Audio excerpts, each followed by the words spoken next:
Good afternoon, all my compatriots in the Philippines and the world. This afternoon, I am honored and blessed to be with our beloved Sacred Prophetic Spiritual Group in Tuguegarao.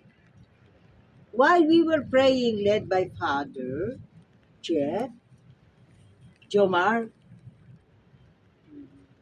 the Blessed Mother told me that she is very pleased that we are all here because she said, the Blessed Mother communicated and said,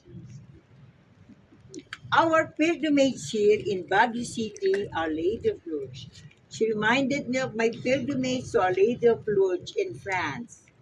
And she said that on this day, September 6, 2025, a day before the September 8th blessed birthday of our beloved Blessed Mother, this event will mean the realization of my University of the Philippines PhD dissertation entitled or published as Pamahalaan, ang pagbubukas sa tipan ng mahal na ina, or Sacred Prophetic Politics, the unfolding of the covenant with the Great Mother.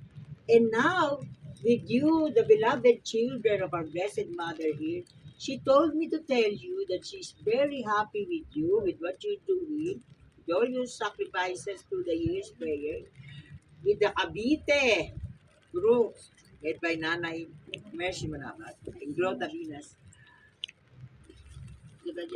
Because he said that on this day, ipagbubukas will now be the pagbubuo. Because she said